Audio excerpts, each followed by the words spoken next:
Hey guys, if you really enjoyed this episode, please support our podcast by going to talkmurder.com/join and becoming a Talco Supremo. Hey guys, before we start tonight's episode, give me about 30 seconds to tell you about the new project we got going on here at the TalcoCast Network, aka Nicole's Spare Bedroom. One of our Talco Supremos, Will, Dr. Will that is, has approached me with a great idea for a new podcast. His idea is to talk about all the craziness from our medical past.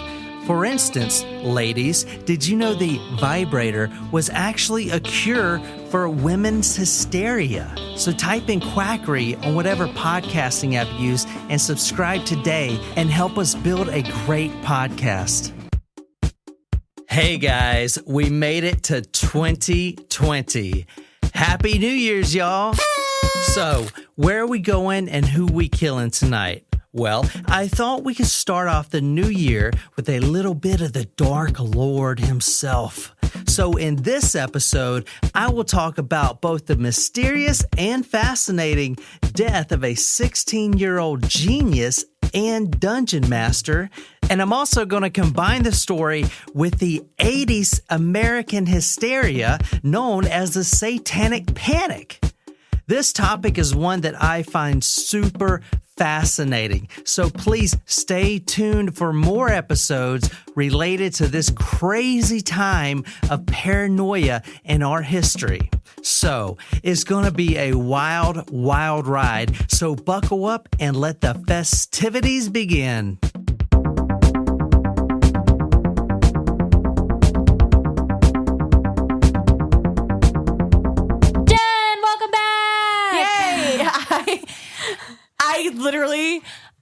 I don't even have any words to describe how happy I am to be back in this house, in the studio right now. And not at the airport. And not at the airport. Well, cheers to you being back. Let's take a sip of this cocktail before we get into it. It's not bad.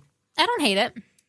It's not good. I don't love it, but I don't hate it. Well, I do have to say, while I was gone, I definitely got a really bad case of FOMO, and I was really jealous because you guys sound really good on the podcast by yourself. Fear of missing out. Fear of missing out. You never heard of FOMO before? No. I like YOLO, FOMO. I was literally depressed, and I didn't tell you guys because I didn't want you to feel bad. Welcome to our newest Taco Supremo, Brittany B.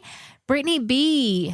Brittany B is like Insta famous, so I feel super cool. Yeah, that's cool. Yeah. Can you show us how to be Insta famous, Brittany? That'd be cool. We need some help in that department. Yeah, we can buy followers. But we don't do such things. Yeah, they're too expensive. Just like us. Please like us. We do have some cool drawings. If you're our 666th follower on Instagram Holy and shit, Twitter, how many do we got? We have about almost 600 on Instagram. Oh my God, really? How did that happen? Well, we've made some strides. We went from 330 likes on Facebook in September to now we're like just shy of 900. I was hoping to get to 1,000 by the end of the year, but that's okay. We're close. That was close. So what? So we're drinking some sort of potion. Abby had posted it. Yeah, I don't know how this is relevant to the hint because John was like, the hints are posted on Facebook. There were like 6 hints in there. But what we're drinking is some sort of potion that Abby had suggested, and it is 1 part vodka, 1 part coconut rum, and 1 part melon liqueur. It's not bad. It's not, I mean, yeah. I don't know how I feel about it. Big shout out to all of our Talco Supremos on the Facebook group. You guys have been really sharing some good stuff. And also, big shout out to Savannah. She is taking care of her Twitter page since no one here knows how to do it. She is? I don't even know Savannah. how to spell it. I don't even know y'all don't even know the login. No, I don't. I just know our Instagram is linked to it. We've got that sorted out. And finally. I don't know the login anymore because it was one of those temporary ones. Savannah, just go with it. She's the only one that has a login. Go, girl. I feel bad. She wanted to come to our other live shows, but she is her ego be prego. She's doing February, so you know. Yeah. So any of you Talkos Primos out there, you know, all the live shows are free for you guys. You can show up to any one of them. Mm-hmm. We've got a couple reserved spots in our Columbia show for that reason. That's true. our Columbia show is actually a little bit smaller than the ones we've had in the past. Kind of going back to roots, it's a little bit of a smaller brewery, Swamp Cabbage Brewery, right downtown. So we don't have a ton of tickets left. So you definitely are going to want to pick up the tickets in advance for this show. So if you haven't, go do it. Tickets are only $20. Get after it. We're going to have a good ass time drinking beer, doing some trivia, and we've got some really fun giveaways. And if you share the event, you'll be entered into a drawing that you don't want to miss. We've got quite a few people. I'm not going to tell. Well, I'll tell you offline, Jen. You'll probably win too, because we get drunk at these events and just let everybody win. Really run our tap up. So. Where are we going? Who are we killing? We're killing one person. Yeah. And Good guess. Thank you. I like it. I think we're staying in the United States. I'm going to say United States. That's too broad, Jen. Pick a state. I don't want to. And what happens? I mean, you guys used to guess really good, creative things. Yeah, and then you took the map away, and then the map was helpful. Well, don't worry about where, Sad. Just give me something. All right. Do you want me to go? Someone gets really obsessed with emo music, and then they get all sad, and then they like kill people. Or one person. The emo was not even in that paragraph. You know what? Whatever. It's a guess, babe. It's just a guess. Ahead. That has nothing to do with Satan. Go ahead. That's not true. So I think we're going to Illinois tonight in 1994, and I think does Illinois have cornfields? I think you're thinking of Iowa. All right, close enough. We're going in that general vicinity. The Midwest? But I'll stick with Illinois. They were going to Illinois, and I think this is coming in my mind because of what's that movie with Charlize Theron, Dark Places? Remember that one? No. It had touched on a little bit of the satanic panic, and the brother is accused of killing his whole family. It was really good. Huh. Wait, what is a satanic panic? I think it was it was about teenagers listening to music. I thought it was about horror movies in the 80s. People were like worried why people were so obsessed with horror movies and Satan. Maybe. I thought it was like kids doing like music and metal. Yeah. So I think it has to do with somebody that's like, wearing pentagrams and black nail polish and they go kill somebody. Yeah. All right, read some of these from our members. All right, Sarah. Oh, well, she seconds what Abby says. So what did Abby say? Dungeons and Dragons in the Catacombs of Paris. Ooh. I've been to the catacombs. It is really fucking creepy. I have not, but it's not somewhere I want to go. Savannah says James Egbert. I don't know who that is. Nope. Sarah says, I second Abby's D&D guess, but I think I know this story. Are we going to university? I forget which one. I don't want to cheat. John tells her she's on the right track. So Sarah says either Michigan or Minnesota, something with an M. It's on the tip of my tongue, and I'm dying to remember. Speaking of the catacombs, so when I was gone, my family went to an escape room.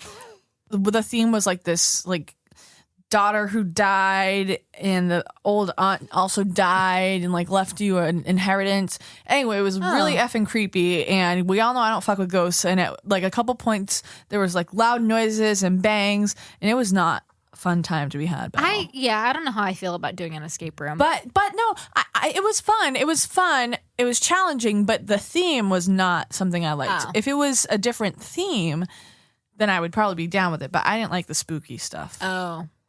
So tonight's surprise shot is awarded to Miss Savannah, followed by Sarah. Heyo. And we'll dedicate a little bit of it to you, Sarah. Not all of it. That goes to Savannah because she actually guessed it right. But she some knows honorable, so much about freaking true crime. Some honorable mentions: Abby and of course Mr. Wayne and Lauren too. Well, thanks guys for guessing. Yeah. So, awesome job, Savannah. Surprise shots.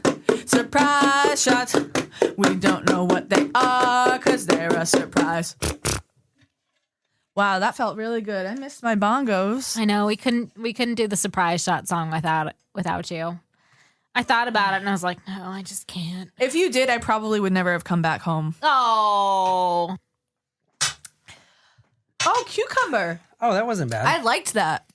I didn't like that. Oh, that was good. That was refreshing. No, I didn't like that. I think that was one of my 12 shots of Christmas that didn't make it onto the show. No, I bought it today, but good to know we have some.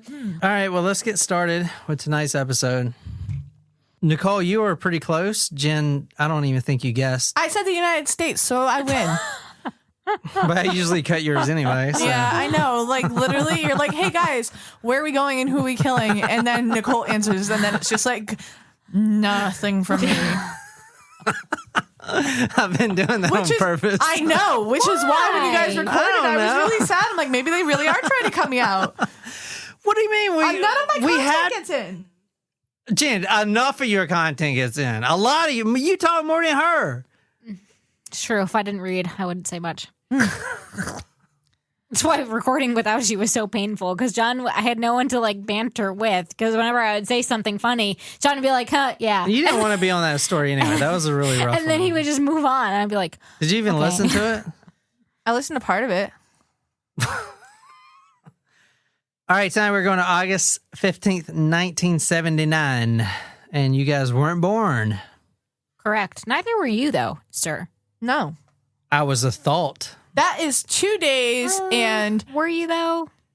I think you were a thought, 13 like, not to have them. that is 2 days shy of 12 years before I was born. This is going to be a really interesting and challenging story for me to put together because I'm kind of bridging I'm bridging a story and a topic together, and hopefully they meld pretty good. So we are going to 1979, which was about the start of the Satanic Panic. And I've been very interested in this era, and probably most of you guys weren't even born. I wasn't either, even though I lived through it, because, I mean, if you're talking about like late 70s to late 80s. So I was alive, but I was only a toddler. Or I was only a child, so I don't even remember it. All right, so there's 3 different aspects of the Satanic Panic, and here's what I'm doing with this story. So I'm starting the Satanic Panic. It's going to be multiple stories that I'm going to do, not all back to back, but every once in a while. But this is a really good starting place. We're going to be starting with Dungeons and Dragons. Oh, like Stranger Things. Like Stranger Things, yeah. Did you finish watching that show, Jen? No. Oh my gosh, it's so good. It's on my list, but I have to finish The Crown and Marvelous Mrs. Maisel, and we have to watch you season 2. Did you start watching that without me? I did start. I thought you were gonna watch it without me. No, I wasn't watching it. I was like, Nicole's probably gonna watch it without me, but I'm waiting for her because I don't want to be the one to watch it. Okay, we're doing a podcast here. Yeah. Did you watch Don't Fuck with Cats? I watched 5 minutes and I was like, I shouldn't be watching this. We're doing a podcast. Did you watch Don't Fuck with Cats? I did, because John didn't want to watch it. We're doing a podcast here. We're talking about podcast stuff. Okay, so see now Did you watch all of you? Jen? No. Well, there's a few episodes I'm going to do. I'm not going to do them all back to back, but I'm going to integrate the Satanic Panic into all these stories. Now, there's basically 3 points that I found that really started the Satanic Panic. Number 1 is rock music. Okay. You know, you got Slayer and Ozzy Osbourne. That was really rough to listen to. I'm sorry. All the music I listen to now, you know. Well, when you play it on the guitar, I hate it so I love much. it. How will it get scared when you play those Yeah, but songs? some of it. I could listen to that. That was Ozzy. The next kind of Ozzy's jumping not point is the media. So you got your movies and you got your hardback novels, which I was very interested in. And I actually interviewed one of my favorite authors who is going to be on tonight's episode. Cool. His name is Grady Hendrix. Oh, he wrote the book. He lives in Charleston, right? Yeah, he lives in Charleston. He wrote Or he's from Charleston. He's from Charleston. He lives in California or something. Too cool. He wrote Paperbacks from Hell. It's a fantastic book. I like looking through it at the pictures. So anyway, he wrote this book, and he's in my opinion, an expert on the Satanic Panic. He lived through it, and he was very interested in it. You can tell, and he knows all about it. So basically, how he was describing it is when the paperbacks were at one point, if you went to CVS or Walgreens, any drugstore, they were romance novels. You would see them everywhere. But around the 80s, that all changed, and was replaced by Satan and all kinds of satanic novels. And Satan was a huge, huge thing. I was born in 86, so I guess right in the middle of it. But honestly, I don't remember a lot of the whole satanic panic thing. I guess I was just right at the edge of it. Yeah. I mean, that was really, although a lot of that started in the early 80s, I would say it really hit its stride late 80s and early 90s. Because it also, probably mid 80s was when there was a real crossover, sort of a perfect Venn diagram overlap between satanic panic stuff, anti-communist stuff, and also, which was coming out of a lot of movies and things like Invasion USA and all that, and Red Dawn in 84. Well, I always remember growing up, my dad had a shirt that says "Kill a commie for mommy." Yeah. I'll never forget that was a big shirt. slogan. Yeah. There's a lot. 80s culture is very 80s. distinct. Yeah, so anti-communism, anti-drugs, and then Satan was... Yeah. Which is why I love the 80s. Like a trifecta. And then also just say no to drugs and sort of drug hysteria. And I remember going to the Coastal Carolina Fair, and I hated the freak exhibits. They always kind of grossed me out, but I'd always sort of look and see what was there and like what the tents were. And one of those years, I think it must have been 89, maybe 90, they had Billy the Addict. And it was this a real live drug addict so in a cage. And oh my God, that's terrible. They had a huge sign on the side and painted canvases like, he has been addicted to, glue sniffing, heroin, PCP. And then you'd like pay, I think it was like 4 tickets, and you'd go in and you're in this room with this cage with straw on the bottom and this like pale looking kid in like a members only jet windbreaker sort of sitting there with an IV taped to his arm, and you kind of stared at him for a minute and then left the tent. How is that legal? You got the horror movies, you got rock music, and you also have Dungeons and Dragons. Those are the jumping points that I found when I was doing my Satanic Panic research. And this story that we're going to talk about tonight isn't really your typical murder story, but someone does die, so don't worry about it. But I'm not worried. I think with the content of our podcast, we would be concerned if we had told a story where no one died. But because then it's one of us. This story I'm going to tell you tonight, it's the reason why you think Dungeons and Dragons are bad, right? Your parents said, don't play Dungeons and Dragons because it's a devil. So I'm glad you brought this up, because I didn't think Dungeons and Dragons was necessarily bad. I just thought it was the epitome of like nerd. Yeah, that's the kind of like connotation. Yeah, that's the kind of. But your dad never said like, don't play that, it's bad. No. First of all, I guess I was no too one busy playing no sports. one into And Barbies. You guys Like, are too come on. young, man. Like listening to Spice Girls. no one even played Dungeons and Dragons. no, Anyway, it really missed us. It the did. Dungeons and Dragons was huge right before the story, but this story, and when the book came out about this particular story I'm talking about right now, this story made it where it was basically condemned by the church, and it was marked as Satan. All the newspapers I saw had Dungeons and Dragons with a ghoul and Satan and pentagrams and all kinds of shit, which is not even the purpose of the game. Dungeons and Dragons has been called the most effective introduction to the occult in the history of man. It is a fantasy role-playing game that teaches demonology, witchcraft. I've never played it per se. I thought it was about like wizards and stuff. Well, I never played it per se, but I did watch some people playing it on YouTube, and I can kind of tell you what it's about. I'm sure that was riveting. That's kind of like how. Okay, I actually really want to play it. It seems really well, interesting. Don't you like make up your stories or something? No, let me explain it. You guys know my friend Rob that lives on the street? No, we don't know Rob. Yes, No one knows we know Rob. Rob. Let me kind of explain how Dungeons and Dragons work before we get into the story, because it's very Dungeons and Dragons heavy.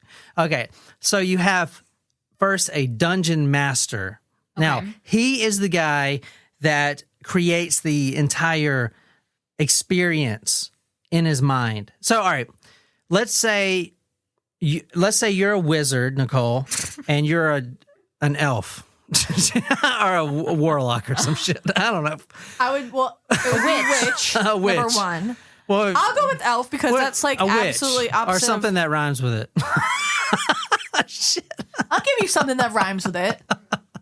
You're flipping her off too. Sorry, Nicole. Okay, It was supposed to Nicole, be this you're an way. elf and you're a warlock. Witch. No, You're a witch and you're a she's a warlock. witch. Okay, so basically, I'm the dungeon master. So we're not using a board and different little characters. You guys know your specific characters in your mind. So you're a thief or something, or what were you? Oh, an elf. You're an elf. You made me an elf. So an elf has Or a witch. I don't know. certain characteristics. Like an elf can like do magic spells, but not as good as a witch can. But an elf can defend himself better, but not as good as a witch, or better than a witch. They each have like their own traits. Exactly. Got it. And you roll the dice to see if you can increase that or whatever. Now the dungeon master actually maps out this entire world in his mind. So it's not a board game or anything. So he's like, Don't they like write it down in binders? I'm just going off of Stranger Things. but so I'm the dungeon master You're so cute. and I'll say, okay, you guys start off in this, We're in a this field. tomb in Okay. these catacombs in Paris. Okay. Oh. Right. Oh. And so you're there, and then you take a left. You go down the hallway, but wait, there's these giant rats or whatever, or giant. Like the Teenage Mutant Ninja Fucking Turtle whatever. Sensei. Oh, I was thinking Indiana Killer. Jones and the Last Crusade, which you haven't seen. Listen to me. Okay, and then you guys, you have to choose whether to fight or run or what. So it's like what an RPG is, role playing game, like Final Fantasy. Yeah. Yeah. So it's like that, but it's Except not. when you said RPG, I was thinking like artillery. What? Like an RPG, like the thing Oh that you my have God. on your. All right, so let's move on. So tonight's story is the reason that this game gets its horrific appeal tonight. Okay, so I wonder how it evolved from horrific to nerd. well, I the understand reason it's now why nerd is Potions matches. the reason Yeah. it's a nerd Yeah. game is the same reason none of us at this table can play it because we're not smart enough. Okay, so I resent that comment. no, I'm telling you right now, Jen, you wouldn't be able to play this. I feel like I would lose attention with it. So tonight we're reading a book called The Dungeon Master. Is by a private investigator, which is the first book I've ever read from a private investigator. And at first I was like, man, this book sucks because this guy, this private investigator, his name is William Deere. Don't listen to this, William. He thinks of himself as like a Sherlock Holmes mixed with a Rambo, mixed with like an Indiana Jones. And I was like, man, this guy is such a fraud. But then I kept reading it and I was like, man, this guy is the coolest guy ever. Which is why he is a fraud. Because he just. The entire book is fantastic. Just it's really good. So it's he really really well done. is Indiana Jones / Rambo / Sherlock Holmes. I think so. So we're going to August 15th, 1979. We're going to MSU, Michigan State University, where Home of the Spartans. Yeah. Sarah was right. It did begin with an M. We're going to August 15th, 1979, where one brilliant kid, genius kid, 16-year-old, is enrolled in college and he goes missing. 16. 16-year-old. Now, he is a genius, and I was looking up because, I mean, obviously... Remember that show on Disney Channel, Smart Guy. Kid? Smart Guy. Yeah. It's kind of what it reminds me of. So I was looking up the... Guy, Jim, we got y'all. You want to go on your Sorry. date or not? So I was looking up to tell you guys because obviously I already know because I'm obviously a genius, but the statistics about that is about 1 in a million. So one person in a million are geniuses in the United States. And Nicole, if there's 300 million people in the United States, how many is that? How many geniuses? I blanked out on what percentage. you 300. said. What percentage did you say? 1 in a million. 300 geniuses. There are about 300 geniuses in the United States. That's 1 out of a million. Okay. Now, what I mean by genius is not just really smart, but they're like Einstein capacity. Basically, they just fly through school. They never study. Is there an IQ threshold? I mean, I guess there's an IQ threshold. Like I've never had an 180. IQ test, so I'm just curious. Was this guy a savant or a genius? I I don't guess know. genius. This detective, this private investigator, William Deere, he gets a phone call from the parents. Now, this kid is living in the dorm rooms at MSU, and he goes missing. For a few days, he doesn't call the parents or whatever. It was right before exams, and a college kid, just booking it before exams, that's normal. But a genius who doesn't even study and would just pass it would pass it with flying colors anyway. There's no really incentive for him to leave. Right. Okay, his dorm room, I'm going to try to paint a picture of it because there was no actual pictures of the dorm room. But you walk into this little dorm room, it's probably like twice as small as this room we're in right now, the studio. And everything is crisp, clean, put in order and everything. Very silent and very eerie. Okay. So nothing that I would be living in. Oh, fuck no. Yeah, your room. Hell no. Yeah, your room's awful. Go ahead and read this, Nicole. This is from the book. Dallas was clever. I remembered a fact about him. When computers broke down at Wright-Patterson Air Force Base, Dallas, then aged 12, was called out to repair them. Damn, yeah, he's smart if he's fixing Air Force Base computers at 12. So let me tell you a little bit about Dallas, too. At age 13, he graduated high school.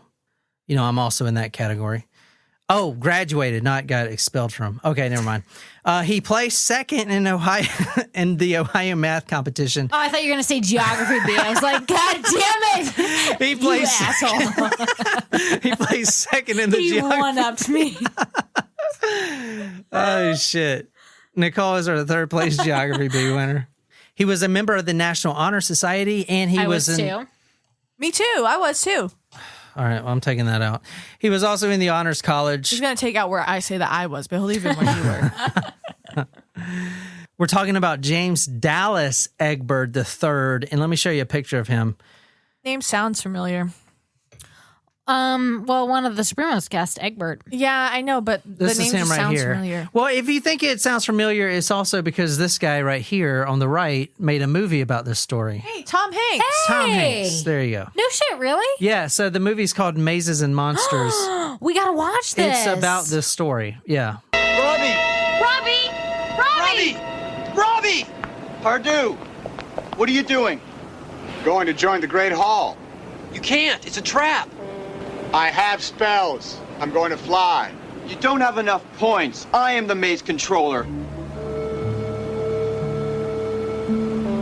Maze control? Yes. And I have absolute authority in this game. Game? TJ, what am I doing here? Why can't I remember? Okay, he was also into Dungeons and Dragons, and he was very, very good at Dungeons and Dragons. This is his character. He liked to be the magic user. Karen had told me that Magic user? Is it magic user or magic user? What? Is he magic user like he uses magic, or he's like a magic drug user? What? Oh, I was going with magic stick for that It's one. a character in Dungeons and... I know, but Karen- I have the magic stick. And I can hit once, It's like I can hit twice. Okay, guys, so there's this license plate on this car in our Oh, neighborhood. yeah. Magic stick. And the way it's spelled. I've seen that. I've seen that one. Is it majestic? It's supposed to be majestic. Or is it magic stick? But it looks like magic stick.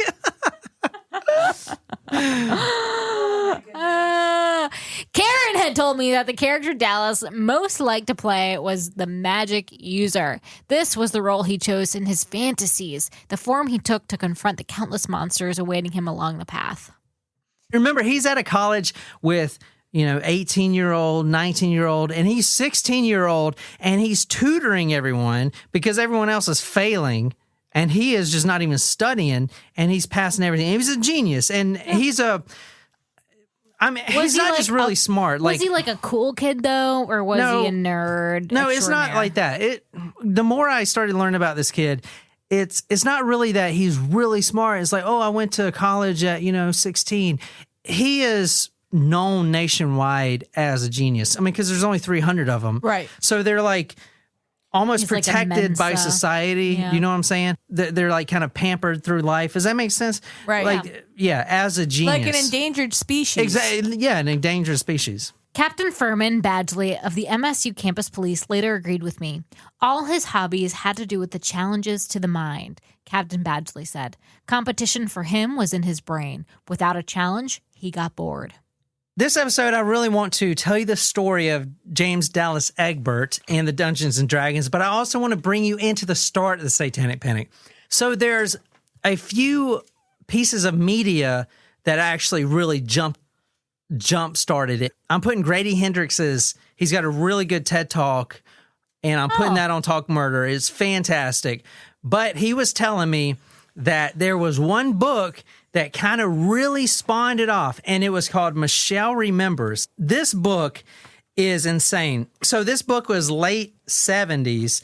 It was published as a nonfiction account by a medical doctor, Lawrence Pazder. Now, the whole book, and I'm going to read a little from his book. It was published as nonfiction. Keep that in mind. This is from 1977. This is before Satanic Panic really got going. It says, this girl, her name was Michelle Smith. She suffered from a miscarriage and sank into depression. Okay, so she began therapy with this guy that released the book, Pazder. And there's a movie about this too. And when they were talking in their private sessions, she was going through her, psychotherapy and stuff. She revealed some very dramatic events. And I'm going to read a little bit about what she revealed. She said in 1955, when she was only 5 years old, her mother turned her over to a satanic cult that used her in a 81-day ritual known as the Feast of the Beast. Now, and I'm reading straight from Grady Hendrix's book. During this marathon orgy, Michelle was raped by snakes, defecated on a Bible, watched her playmates being murdered, saw a kitten crucified, had a devil tail and horns surgically grafted to her skeleton, got her teeth knocked out, and ate human flesh while being rubbed all over with dead babies. That can't be real. It's not real, but it's not real. Oh my God, I was just about to say, guys, oh my God. The thing is, it's not real, but everyone thought it was real. Everybody thought it was real. So the book was a fiction novel that was written as guised as a nonfiction book. Yes, but that's not really the main issue. The main issue was all the societal tensions going on. We just got out of the Cold War and all this heavy music and stuff, and Satan was starting to make his name, and this book really drove it home, and people believed this stuff. And a lot of the accounts that brought us into the Satanic Panic, like there's this one very, very popular event where one guy is actually still in prison. It's a daycare that was apparently doing satanic rituals with the babies, the daycare, and it was complete bullshit. Like, it's all bullshit. But the public believed it so much that they just went along with it. Yeah. And for instance, at the daycare, which I'll talk about on the next episode, they were sacrificing sheep and goats with all these little kids. But that wasn't true? No, it's not true. No, it's not true. And not only that, but nobody decided to investigate, where are all these sheep carcasses at? For We Sold Our Souls, which is my heavy metal horror novel, I talk a lot in that show about sort of like the Satanic Panic and heavy metal. And, I talk about some of these ridiculous allegations. Like there was a couple who ran a daycare center in Florida, and the kids were like, they use black magic and they kill us and they throw us in a swimming pool. Yeah, they throw us in a swimming pool full of sharks, but then they use black magic to revive us before our parents pick us up, so they never know. And that husband and wife spent 22 years in prison before the charges were overturned. And it's like, I think the one's still in ridiculous. Prison. Yeah, I think one of them's still in prison. The Fuster, I think his name is. Oh, yeah, absolutely. Still in prison. Still 100%. in prison. And Janet Reno put him in there. Yeah, exactly. Well, there's a guy who was a district attorney in San Francisco who I can't remember his name off the top of my head, but he put 27 people I think, in prison for long sentences for satanic panic stuff. And like, he was very proud of it. All of it has been overturned except one. I mean, it's just like, but these people wasted years of their lives in prison. And, you know, they come out and they're like, oh, so you went to prison for molesting children. No, I didn't do it. Like, you know what I mean? Yeah. It's like, those lives are screwed. Yeah. Like, so it's crazy. I mean, you can't say what people did without bursting into laughter, but at the same time, it's like, holy shit. Like, there was a lot of damage from this. So it's a weird thing. Like Michelle remembers, where's her tail that's surgically grafted to her skeleton?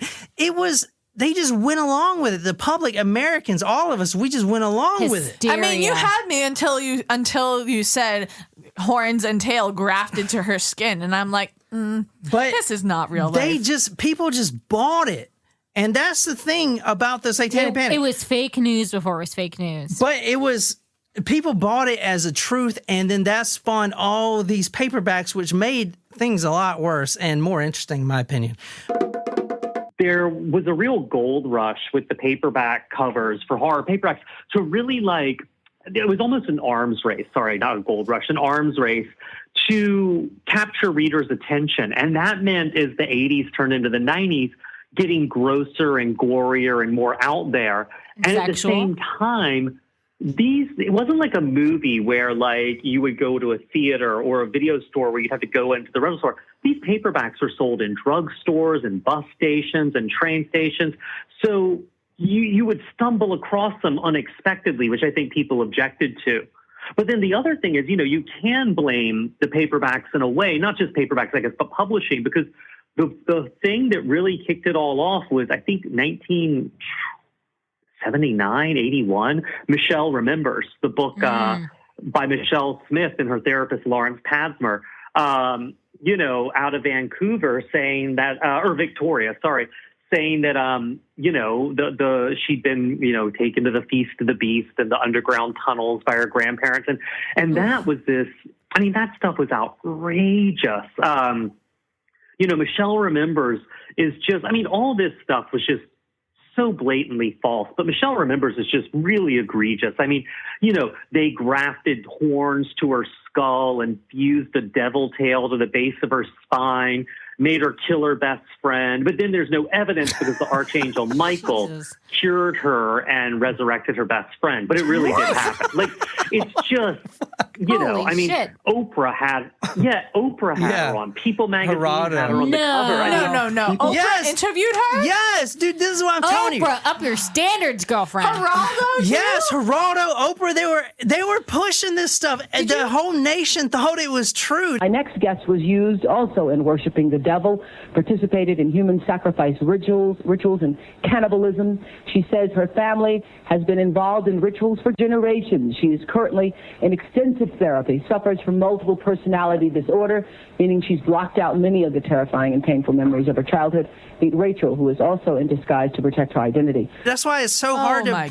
That's why it's so hard to. So wait, if Oprah and Geraldo are interviewing these people, like, what else is fake in this entire world? It's not fake. I mean, it is fake, but you got to remember, it's like everyone in America thinks this way. They think Satan is fucking everywhere. Okay? And that's the thing. That's why Oprah interviewed all these people and helped push it even more. I don't know. I'm trying to bridge that into this story because when this came out, the Satan thing was already huge. So, right. And the driving point of this story I'm going to tell you about is not the Dungeons and Dragons game, even though that's what America made it. It's something far more important that was never discussed. And when you read the story, it makes you really sad that this victim didn't actually get the attention for what actually mattered. And it wasn't a fucking game. It was something else, as I'm going to get to later. So they attributed it to being related to Dungeons and Dragons. In every paper I looked at, Dungeons and Dragons was the main focus. It was Genius Boy, Lost, Dungeons and Dragons, Devils, all this stuff. Like, it's not a joke. This is serious. It was attributed to the time period and the panic, but in actuality, this legit was happening, but people brushed it off because of what was going on. Maybe or they exacerbated it. I'm gonna tell you. I'm gonna tell you why. There's a very important part in this story that you can only find if you read the book and you get to kind of know the characters involved. But the Dungeons and Dragons has nothing to do with the most important part of the story. But America, that's all they saw was Dungeons and Dragons in this story. That's why this story is why Dungeons and Dragons was villainized like it was, which made it ever more popular, by the way. But anyway, back to the story. William Deere is hired by the parents.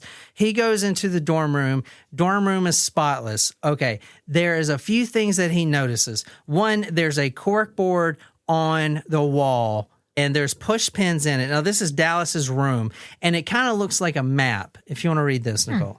Andy Magruder, the dorm supervisor, showed us to Dallas's third-floor room. It was very small, had a double window, bunk beds, though Dallas had no roommate, a small desk with 2 shelves above it, 43 books on the shelves, a small refrigerator, a 12-inch Sony colored TV, a portable stereo, 2 hardback chairs, a chest of drawers, and a doorless closet where clothes hung. This is about the corkboard in the room. Police call. The message cryptic and open-ended, but concede it could be suicidal. But now police are wondering whether the child genius left another clue to his whereabouts in a corkboard pulled off its hooks and left hanging and left leaning on the wall as if it should be found. Pushed to the board are 38 plastic metal tacks arranged as if they were a map. With no evidence of foul play, Sergeant William Wardwell thinks the most logical theory so far is that Egbert was trying to leave some sort of message in the map. Oh, interesting. Oh, there you go. So, what do we got so far? We got a boy's empty room, very clean. That's going to be important. You have a map that is shaped like a gun. The 38 tacks are shaped in a gun, and it looks like a map, like with points. Okay. That they found. Also, you have a letter, a note that they think is suicidal. That is a note that is written.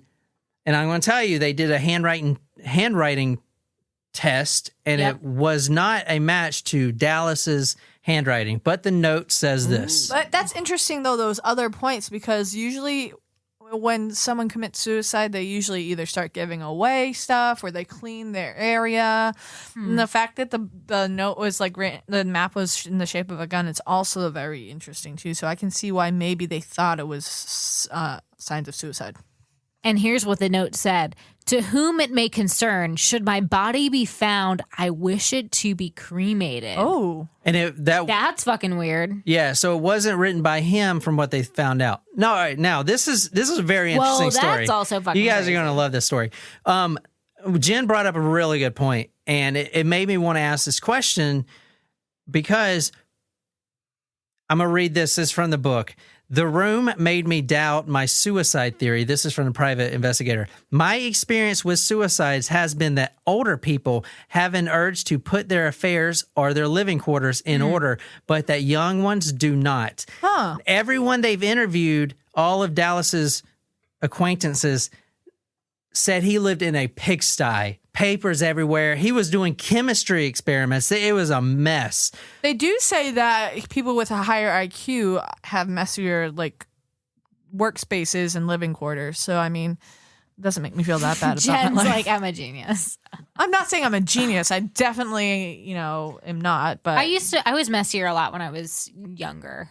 Dallas would also have very bad seizures that he blamed on overstudying and also doing all the other students' work. This is how smart this guy is, and this is going to play in very importantly.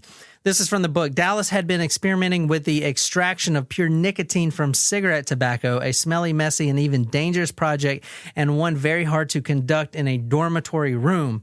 He was extremely smart, and he was also a heavy drug user, but, and this is very important, at a genius IQ, he actually made his own drugs. Whoa. Which is a very valuable asset. Whoa. For someone that is so smart. Jesse? And yeah, Jesse. Let's cook. Yeah. This is a quote from one of the acquaintances about him doing drugs. He talked about Dallas and drugs. There's no question that Dallas took them. Marijuana, cocaine, and some stuff he cooked up himself. McCroskey said that he knew where Dallas kept his drug equipment, but when we searched the room, none of it was there. No stainless steel tray, water pipes, Bunsen burner, test tubes, hemostats, nothing. Where did he get the drugs? He made most of his own chemicals he took from the university lab. Some material he bought over the counter. He could actually make PCP. Whoa. Yeah, so that's a pretty good quality to have if you want to hold someone captive and make them make meth for you or something. Does that make sense? I thought you were going to say that was a pretty good quality to have if you want to have a good time and know where your stuff came from. Also that. Okay, so another thing we got to get out on the table. I'm trying to put everything about his disappearance and about the character and about Dallas as I can on the table so you guys can come up with some good guesses about where the fuck Dallas is. So Dallas was also gay, and in this time, okay, being gay was still looked down on.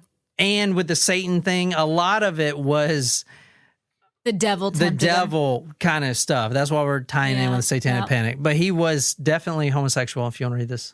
Riddle had talked with Karen Coleman, a 19-year-old co-ed whom Dallas called Mother. She said that Dallas had been a member of the Gay Council, an activist group on campus that had given speeches on the fruits of homosexuality in a social science course. John Miller, a gay activist, had confirmed Karen's account and had referred Riddle to a Gay Council member named Peggy Hogan, who supposedly had known Dallas well. The cops basically were not involved in this case at all. Huh. Okay, even though like campus security, but this is a very touchy case because MSU, Michigan State University, they are supposed to be protecting a 16-year-old genius attending their college. He's a minor, so when the parents give him off to the university, they're expected for him not to be doing drugs and run around and being missing and disappearing. Like they were solely responsible for this. So this whole case,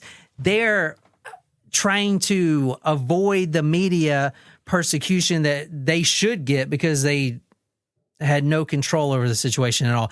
But these two private detectives, William Deere, which is the guy that wrote the book, and Riddle, his actual name is Dick Riddle. It's just like the best fucking name. Oh, that sucks, dude. No, it's awesome. We're sorry. You have a phone call, sir? Yes, I have a Dick Riddle on the phone for you.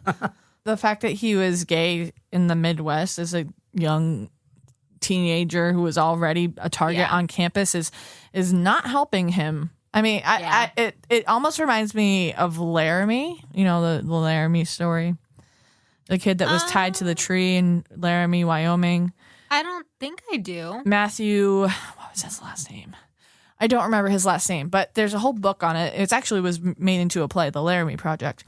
But it's just like he doesn't need any more targets on his back. So the fact that he was a 16-year-old at a college campus who happened to be a genius, made drugs, and was a gay man, or gay boy, depending on, he was a minor, so I guess gay individual. John just... It's a target. He was a target, yeah. Yeah, and a little bit more of his personality. He was one of the only minors at the school, and he was very socially awkward. And I should have said that earlier, but most geniuses, since there's only 300 geniuses in the world, this kid was on his own planet, right? He was very socially awkward. He couldn't make friends. People mistreated him. Most of the people didn't even know he was 16 years old. Dungeons and Dragons was his way of fitting in. And even those clubs, even though he was better than them, they didn't want him at the end. They were just like, get the fuck away from me kind of shit. He would, you know what I'm saying? It's really hard to explain because I'm not a genius. No. I mean, I'm close, but I'm not. So tell me right now, looking at this room, you know he's a drug maker and does drugs by himself. His room is spotless when it shouldn't be. He's got that map that, he plays Dungeons and Dragons. Like, what do you think happened as of this point? Someone else is involved. Okay. Or it could have been a suicide. Okay. Here, read this. Karen remembered something else very interesting, Hawk added. I have this exact quote in my notes. Listen, Dallas also wondered what it would be like to play a sophisticated game of hide and seek with real-life police trying to find him. He said he would leave clues just to give the searchers a chance, but that he could outwit them. Ooh. So maybe whoever it was that, that was involved, or maybe it was a suicide still, but must have been very close to him to know like that. If someone else was involved, they had to have been close to him, I think. Before we go any further, we need to talk about the steam tunnels. I try to convey to you guys what Dungeons and Dragons, how to play it and all this stuff. It's a mind thing, right? It's a mind thing. Yeah. But what's better? All right, us sitting around this table playing Dungeons and Dragons. Oh, you turn around the catacomb and there's a monster. Okay, wow, yeah, I can see it in my mind. Or actually going to a location where it's way more realistic. And those are the Michigan State University steam tunnels that run for miles and miles under the campus. These tunnels were built in like 1922, and they use them to heat up the university. Now, the university says they're inaccessible, and they're not. They're definitely not inaccessible. The students use them, even though they risk expulsion to drink and sell drugs. And there's even rapes that have occurred down there. There's drug deals, and more importantly for this story, some of the Dungeons and Dragons players, including a lot of the teachers, would go there and play the game in the tunnels, because what's more better than playing in this dark tunnel with steam coming out? And the steam was hot, and the name is Dungeons and Dragons, dragons being the most powerful creature in the game. What's more powerful than a dragon's breath? It's the same as the steam pressure valve releasing, shooting at steam.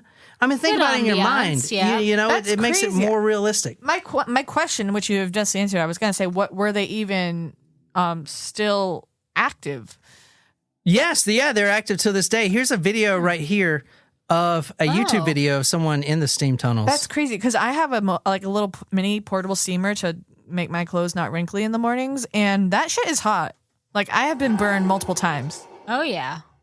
So you see they're kind of like long and dark. Now, the thing about this is the university claims they're inaccessible, but they've had plenty of rapes and stuff occur and drug deals and all this stuff. They are accessible. In fact, I found a recent Reddit post that some guy was asking. He is a student there, and the title is MSU Underground Tunnels. And it says, so I've been doing quite a bit of research into the steam tunnel system that runs underground all throughout campus. So far, I found about 5 different entrances, and I'm super curious if anyone has done any more exploring in these tunnels. And then people have commented, says, one guy says, can be very dangerous to go down there, man. Obviously, there's a lot of hot steam and probable presence of asbestos. Also, heat exhaustion, exposure to radon gas, causes chemicals and blah. And someone says, don't forget the ghost. But okay, this is the private investigator talking about the steam tunnels. Almost anything, a shootout with desperate criminals, for example, or vacation in Ayatollah's Iran, seemed more appetizing than a return trip to that tube. Except the alternative, which was staying where I was. I thought of crawling out backward, but quickly discarded the idea as absurd. In the end, I thought about being at my condominium on the beach of Florida, cool water spraying my body, damsels in bikinis cavorting on the sand. All right, loser. Locking out everything else, I slithered on my stomach like a snake through that wrenched hole in the wall. Obviously, I did not find Nirvana on the other end. And he did go into the tunnels a lot. One of his friends said, quote, yes, he said it made the game much more real for him, but it worried me. I remember one Sunday night late, he came back to the dorm utterly exhausted mentally and physically. He looked terrible. His clothes were a mess. He'd been playing D&D in the tunnels. Now, this is all right, so a little more about the room. No blood was in the dorm. Okay, there was 2 flights of stairs. He was also a drug maker. Mm-hmm. A cook. So let's talk about the possibilities before we go any further. What's the possibilities he's a runaway? Okay, it's right before the exams, but he wouldn't have no troubles with those. Yeah. He could have went down to the tunnels to commit suicide because, as you'll learn, he was suicidal in the past. Okay.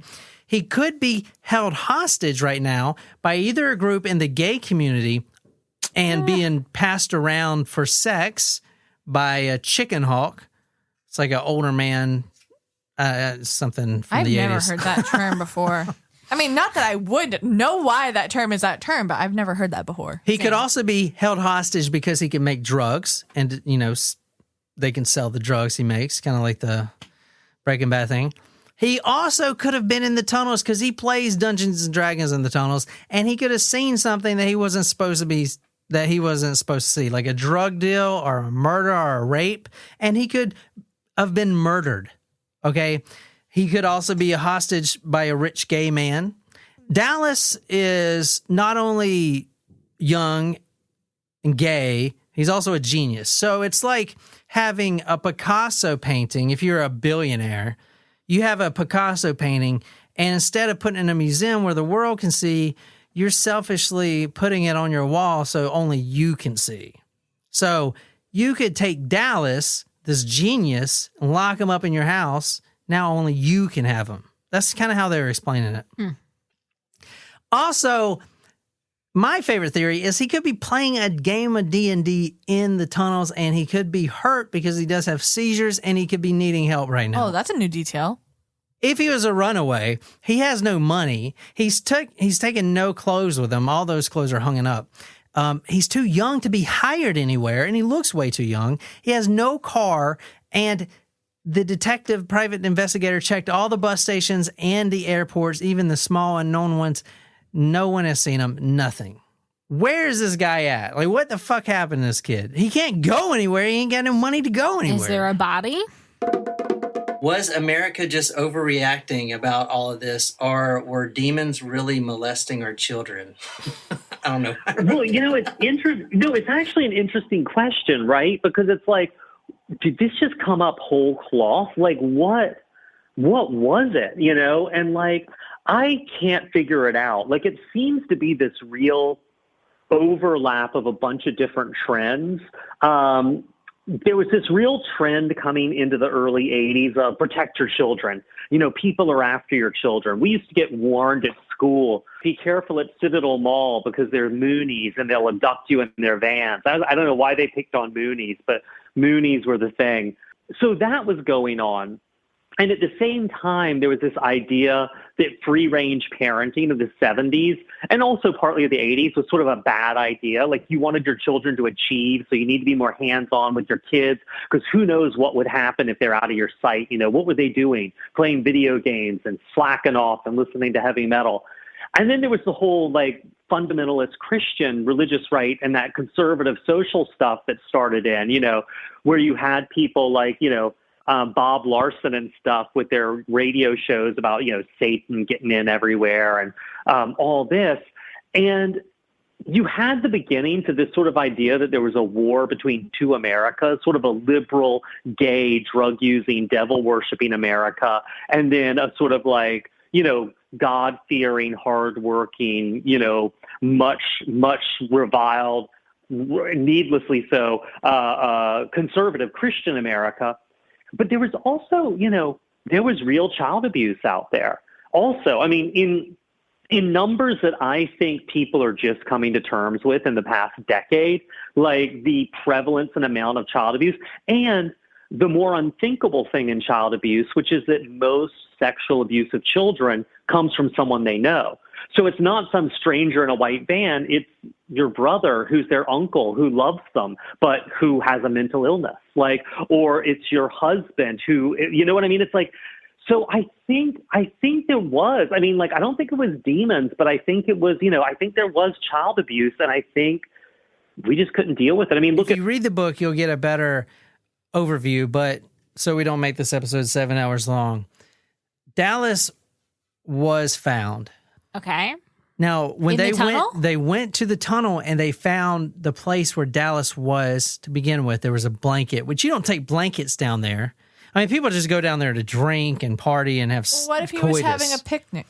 No, here's the thing about Dallas. He didn't have any friends. He would go down there just to be alone because no one really wanted to be around him. So he went down there to commit suicide, and he had brought some crackers and stuff down there, and he was going to kill himself in the tunnels. But they didn't actually find him in the tunnels. He was actually found in Louisiana. What? Yeah. It's really hard to make the story last an hour and a half for you guys. But basically, I'm going to break it down to you how it happened. Yeah, go ahead. You got a question? Well, I'm just saying we don't have our map anymore, but I'm pretty sure that is like north to south. Like far north to south. Here's the case in a nutshell. Dallas runs away. Did he kill himself?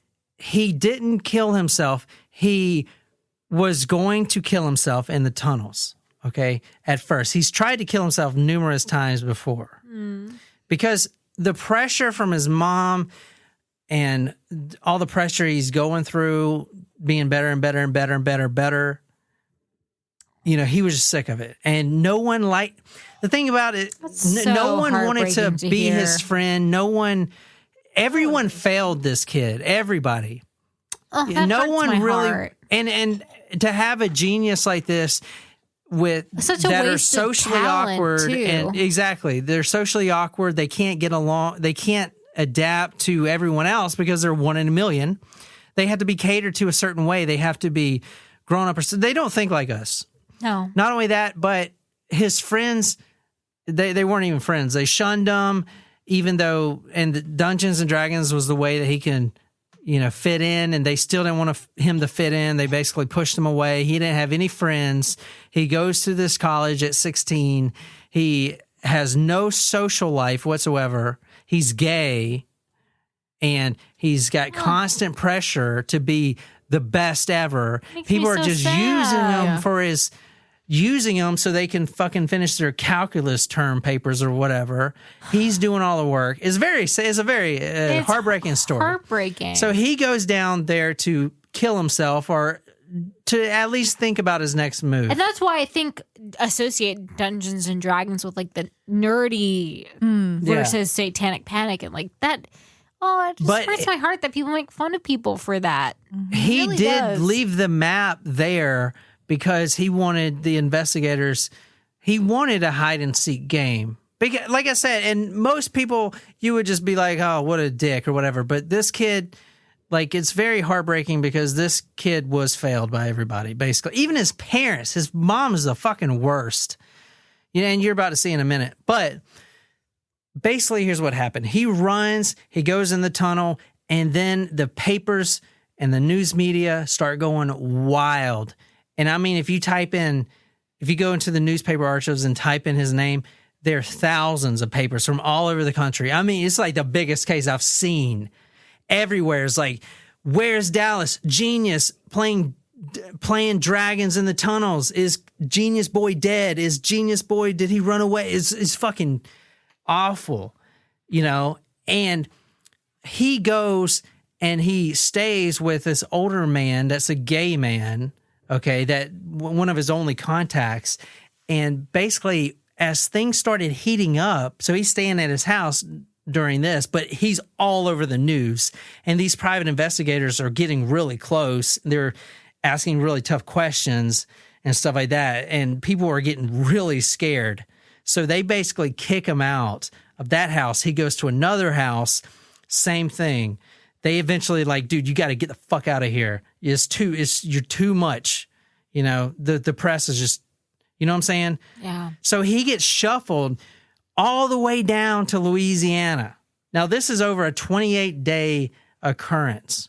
It's awful. If you read the story, because this private investigator, I know he sounds like kind of a douchebag, but he actually went and did all the stuff like the trestling where you lay on the track. Dallas would do that to kind of prove his manhood or whatever. And that's basically you letting a train run over you. You're on the track. It doesn't hit you. But this private investigator did all that. He did the Dungeons and Dragons. He went into the tunnels. Like, this was his life. He tried to become Dallas to know where he's at. He did a fantastic job. This book is excellent. But this private investigator actually finds him, tracks him all the way down to Louisiana, goes down there immediately, And here, I'll show you what he finds. I mean, I might lay on the train tracks when there was not a train coming. For a hot sex. But after that, no. The private investigator, Bill Deere, gets a phone call, and this is what it says. Mr. Deere? Yes. This is Dallas. Ooh, spooky. What the fuck? Holy shit, we're gonna need another bottle of champagne.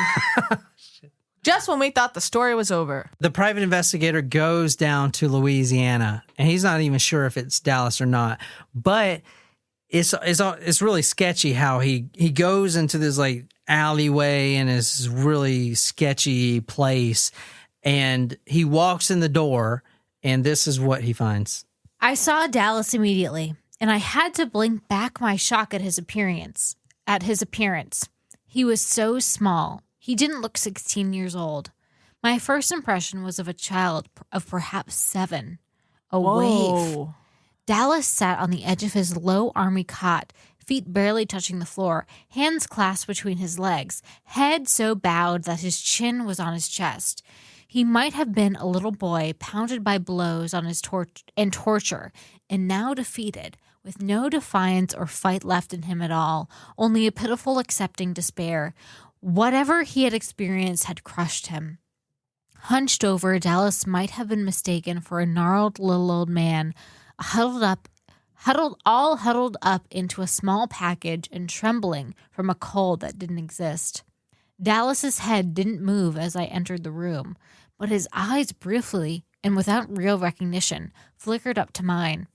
There were scratches on his face, tears were tracking down his cheeks, and his crying was the worst kind. Noiseless, coming from deep within but stifled before it became a sound, perhaps because no sound could truly portray his misery. He emitted such an air of tragic helplessness and loneliness. It was absolutely genuine, entirely devoid of guile or play acting. I can't recall ever being so affected by the sight of another human being. So is he fucking alive? Dallas is found. He returns home. Okay, now this is his reasoning for leaving. I'd been planning to disappear for a long time, Mr. Deere. I thought about it for maybe 9 months or more. At different times, I had different reasons. I planned just to go somewhere and kill myself. A place where no one would find me. I didn't think anyone cared, and I didn't want anyone to have to bother with burying me. No one was nice to me while I was alive, so why should I let them be nice to me when I'm dead? I even studied drug doses so I'd know what would be fatal. Getting the drugs was no problem. I didn't think dying would be too bad the way I had planned it. Like just feeling warm and going to sleep. I even planned what I dreamed about before I drifted away. Whoa, lucid dreaming suicide. Okay, I'll read this one. But other times I thought it would be better to disappear and not kill myself. Disappear and never to be seen again. I was being cruel at times like this, and I didn't think like the thoughts I was having. And I didn't like the thoughts I was having. It was just revenge against my mom and dad, especially mom. I had the feeling she'd never let up on me. It would have been bearable if I thought she wanted me to improve, to do well, because it would help me. But it was to make her look good. Well, if I disappeared, I felt that would really be punishment for them. They'd never be able to rest, worrying about me. And we didn't really talk about the mother, but she was really... Domineering? Overbearing? A mom? No. Love you, Mom! She was like profiting off his geniusness, you know? It was, sort of. I had 3 things on my mind, remember? If suicide was what turned up, I'd said my goodbye, and I had said what I wanted, to be cremated. Oh, so he did write the letter. Well, hold on. Hold that thought. And you'll come back to that, but read this. He knew why I asked. You got a ballpoint? I slid the pen over, and on a napkin, Dallas wrote the following with his left hand. Oh, to whom it may concern, should my body be found, I wish it to be cremated. The handwriting was a virtual duplicate of that note found in Dallas's room. The wording was a duplicate. I made a promise to myself to have a talk with my handwriting analysis people. One more thing, if I may, I continued. That corkboard was obviously left for someone to see. Right. I meant it as a combination map and suicide note. Shit! The map would show where I was if you could find me. The note, the message I intended to convey was that I was dead. Of course, if that's how it turned out. I really didn't know what would happen. The gun shape on the map represented both a gun and a power plant on campus. The meaning of the gun, I thought, was obvious, as in shooting yourself. Suicide. Here's what he would have to tell his mom if he was gay. This is after he was found talking If he was gay? No, that he was gay. He was talking to Deer. So how did he get all the way? I don't understand how he got all the way there. He traveled. He kept getting kicked out of houses because people didn't want him there, and he made his way all the way down to Louisiana. At one point, he was staying with like a rich gay guy, and he gave him money. They gave him enough money. These guys would kick him out, say, "You got enough money to take the bus, just get the fuck out of here," because it was all over the news, and you don't want to be caught harboring this kid, which is kind of fucked up because it's not like they did anything wrong. You know, they could have just easily went to the police, but they didn't. I'm gay and that's the way it was. But do you think I could have an honest talk with my parents about that? Well, of all these issues were going on to have to be hashed out, I started imagining a conversation with Mom where we just worked everything out, and that's where my nightmare began. Going over this talk with her. Mom, I'm gay, and we're going to have to discuss the fact and to learn to live with it. First, I think, Dal, you know what you are right now. If we discover that you really are gay, we can discuss it then. But I think you ought to examine everything very closely. We can help for you. People who can decide whether this is really true. It is true, Mom. Now, there was multiple times that he's tried suicide. Once he actually went and made his own cyanide and mixed it with root beer, and it basically destroyed his intestines, but it didn't kill him. And this was another time where he tried to kill himself with Quaaludes. Whenever I think of Quaaludes. Yeah, Wolf on Wall Street. Yes. Yeah. Have you seen that? Oh my God, Wolf of Wall Street. You forgot to put that part where you said panties. I'd brought Quaaludes down with me. Why are you doing your arms like that? I'm trying to take a breath in so I can read a whole sentence. I'm going to have to suck my stomach in all night. I'd brought Quaaludes down with me more than the book promised would do the job. I took them all, swallowed them with milk. I didn't want to wait 1 second longer. Didn't want my brain working so it could tell me I was wrong. His face contorted with pain. The memory was bad enough, but now he felt guilty too. Or so I imagined. All right, so what do you guys think of that? So he's alive today. The PI takes him home, and it was a really good friend to him. He would come over to Deer's house, the PI's house, and they were kind of friends. Still, Dallas didn't really fit in. He said that his mom did improve, but she went back to her ways, and actually things got a lot worse. And Dallas actually quit. He couldn't go back to Michigan, obviously, because after this, but he goes to Wright State University, and he actually drops out of that, not because of his grades, but that he wasn't, he just can't fit in with anyone, right? In late July of that year, he actually moves into his own furnished one-bedroom apartment. You know, he's living with someone, and he's taking a job. So he's a normal guy, right? Yeah. He's 17 now. On the morning of August 11th, 1980, seated on a couch alone in the living room of his apartment, Dallas put a 25 caliber automatic pistol to his right temple and squeezed the trigger.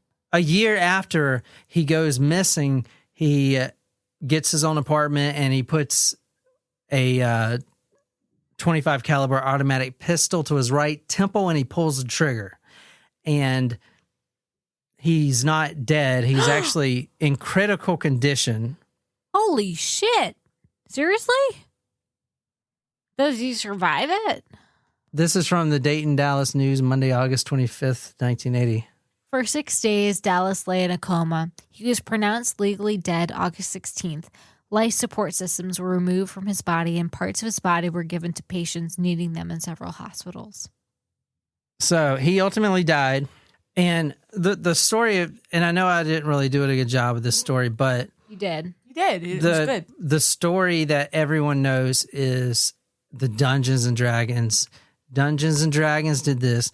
the Satanic Panic did this. But in reality, it's a mental health issue, and he wasn't getting what he needed to thrive, as the person he was. And he tried multiple times. He's basically shouted out for help multiple times. And in the end, he killed himself. That's so sad. And so this was a suicide. And was actually, the book is actually really good. And it actually ends with a poem that the PI wrote to Dallas. And it says, here was a boy, a man, who was born and died before his time. Who cared? I did. I was his friend. Aww. And that's how the book ends. Oh, that's so sad. That's why mental really health sad. is so important. And I wanted to do this story too because there's a lot of suicides lately. And the story isn't Dungeons and Dragons. I mean, it is. He was playing it, but that has nothing to do with it. So that whole he was into Satan and he ran away. That still went Satan on. tempted him. That still went on. That was the main story takeaway. And that's still the main story takeaway. To everyone that knows the story, they think of it the Dungeon Dragons. They think of it the Dungeons and Dragons that did this. It was nothing to do with that. It was this boy that needed help, mental health, and everyone was failing him. His mom was pressuring him too much. And this book actually goes in pretty deep in the pressure that students have to be the best that they can be. It's always more and more pressure, better grades, which leads to more and more drugs, Adderall, all this shit. And in the end, some kids just, they can't handle it and they end up taking their lives, and that happens a lot. So, well, I mean, like I said earlier, there's been a shift in mental health since that time, but it's still not where it needs to be. There is some good news though. States are starting to pass a law that you can just dial. I think it's 211. I thought it was 988. 988. One of those numbers. But maybe I'm thinking of you text home to 211. And that's like a suicide prevention crisis number. But they are starting to centralize the numbers where you don't have to dial the 1-800-273 whatever. 100% agree with that. Yeah, so it says, I was wrong, of course. 6 days later, on August 16th, a year and a day after he had disappeared, the wonderful brain no longer gave off waves and the machines were disconnected. So I wanted to dedicate this story to Dallas because you have never been, given. When I read this book, it's heartbreaking. Yeah, it is. Because the book is really good because the whole time you think he's being held captive. You think he's, being sold for either sex or he's making drugs or, all this stuff about the notes not written in his handwriting and the room was clean. Actually, one of his friends is the one that straightened up the room as like a memorial for him or whatever. I mean, it was just like all this stuff. And then, you thought he was in the tunnels, but he wasn't. And then he just shows up. And then you realize that the media has said nothing they have said nothing important about the case. All they have talked about is Dungeons and Dragons and Satanism and all kinds of demons and devils and all shit that doesn't matter. And even after he killed himself, that's still what they talked about. And it's just sad because there was a big issue there and they could have really did the right thing and made light about the real issue. And I think this book really does. I really, if you read this book, I really think it puts light on the real issue, which is the mental health of this kid. So I don't know. But that's my story. If you enjoyed this episode, be sure to hit that subscribe button on whatever podcasting app you use. If you like this story, you can follow us on social media, Facebook, Twitter, Instagram. If you're absolutely obsessed with this podcast and want to become our demon, go to talkmurder.com/join, become a Taco Supremo, get a badass t-shirt, sticker swag, a lot of love, shout it out all over the place. Tell me what story you want me to do. I'll research it, dedicate to you on Talk Murder Me podcast. My name is John, here with Jen and Nicole, and it's 2020! Woo!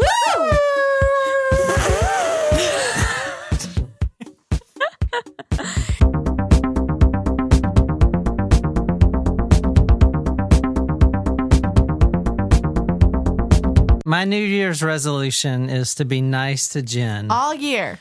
for a week. Babe. I know you guys are really upset because Christmas is over and we don't get to do the 12 shots of Christmas anymore. Thank Jesus Christ. That was like the worst We'll perfect segment that ever. for next year. That was worse than Jen versus Nicole segment. I loved that segment. That was like one of my favorite segments, especially when you put the music on. I know you were being really satirical, but I actually loved it. That's the. Oh, I know this is the guy. Look at this is the guy. He's got like a machine gun in his Tommy hand. gun. My goodness. He's got a Tommy gun. This guy is literally a villain from the 1920s. Man, you're going to lay on the train tracks and we're going to keep you there. You're going to tie you to the train tracks and Bill you're going to Deere. stay there? It's not the same. Otherwise, it's just a couple. No, because every time we together. do a podcast episode without you, Jen, I get all these emails. Where's Jen? Oh, your fan I don't club. believe you. I'll It's show you some true. of the fan club emails. Remember, you there can was some comments that were like, "Where's Jen?" You know, like, Yeah. I didn't see those comments. That's because we don't show them to you. well, there was at least some when we were like, "Jen's back." They were like, "Yay, Jen, we missed you." I saw one comment So- from Abby. Shout out, Abby. Thanks for my That's comment. right. I only sex people. You don't sext me. I which remember I'm when we glad. first met, you had sent me like a selfie of yourself working out in the gym. You're like, "Send me one of you." I want to see And that I was- picture. And I want was to see that picture. And I was like, I don't do that. I'm like, send me that puss.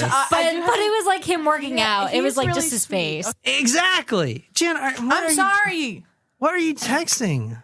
You told her she could. Yeah, like not to have a full-on conversation.